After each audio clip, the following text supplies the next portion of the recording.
Good morning. My fellow Americans, this morning, our nation is overcome with shock, horror, and sorrow.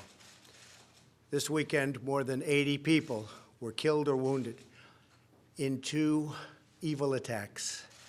One Saturday morning in El Paso, Texas, a wicked man went to a Walmart store where families were shopping with their loved ones. He shot and murdered 20 people and injured 26 others, including precious little children. Then, in the early hours of Sunday morning, Dayton, Ohio, another twisted monster opened fire on a crowded downtown street. He murdered 9 people, including his own sister, and injured 27 others. The First Lady and I join all Americans in praying and grieving for the victims, their families, and the survivors. We will stand by their side forever. We will never forget.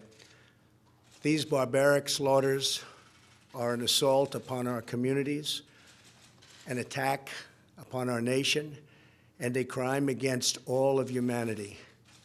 We are outraged and sickened by this monstrous evil, the cruelty, the hatred, the malice, the bloodshed, and the terror.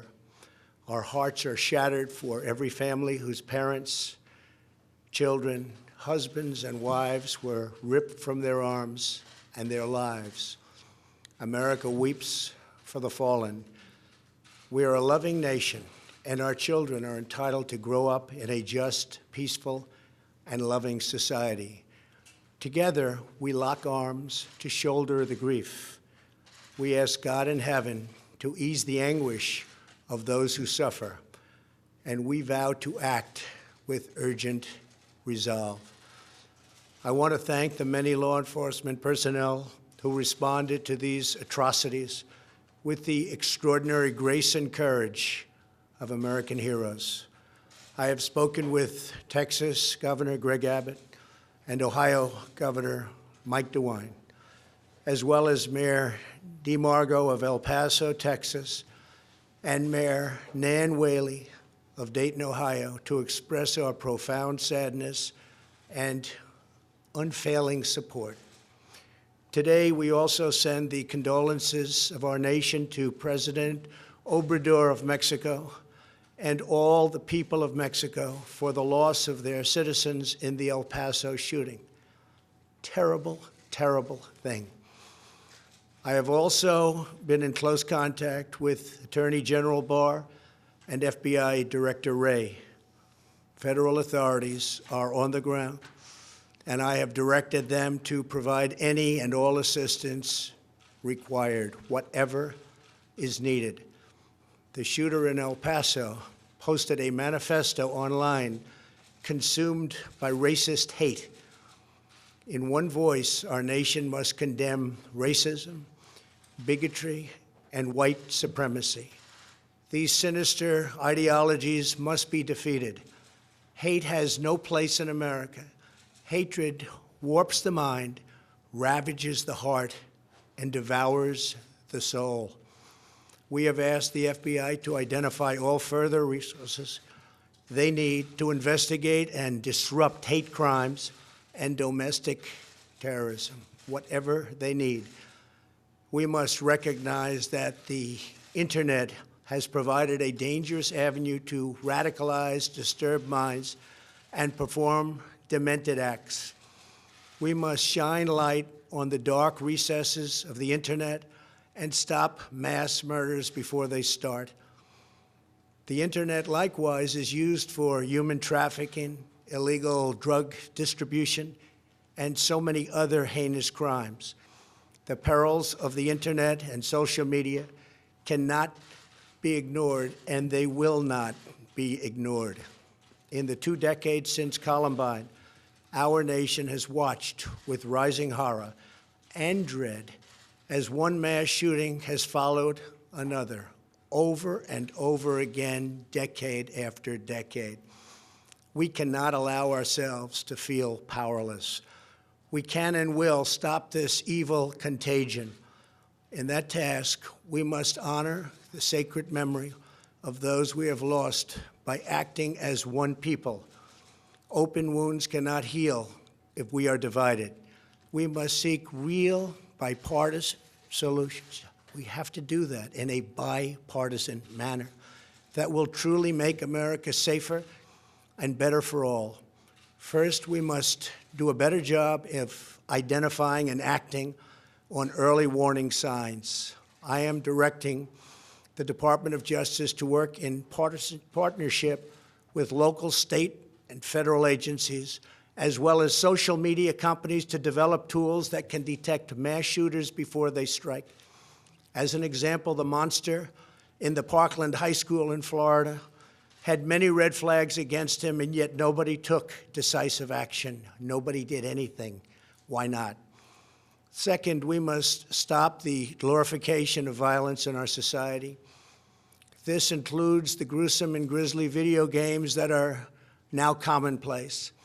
It is too easy today for troubled youth to surround themselves with a culture that celebrates violence. We must stop or substantially reduce this, and it has to begin immediately. Cultural change is hard, but each of us can choose to build a culture that celebrates the inherent worth and dignity of every human life. That's what we have to do. Third, we must reform our mental health laws to better identify mentally disturbed individuals who may commit acts of violence and make sure those people not only get treatment, but when necessary, involuntary confinement. Mental illness and hatred pulls the trigger, not the gun. Fourth, we must make sure that those judged to pose a grave risk to public safety do not have access to firearms, and that if they do, those firearms can be taken through rapid due process. That is why I have called for red flag laws, also known as extreme risk protection orders.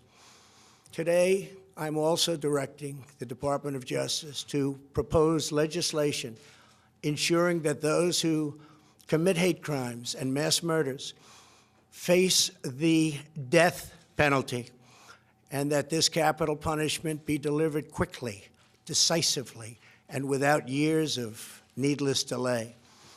These are just a few of the areas of cooperation that we can pursue.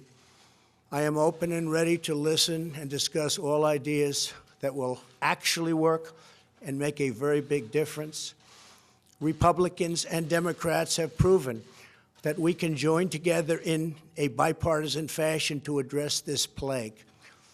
Last year, we enacted the Stop School Violence and Fix NICS Acts into law, providing grants to improve school safety and strengthening critical background checks for firearm purchases.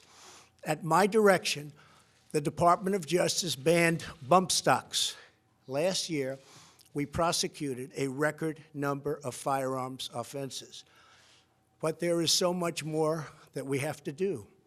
Now is the time to set destructive partisanship aside, so destructive, and find the courage to answer hatred with unity, devotion, and love.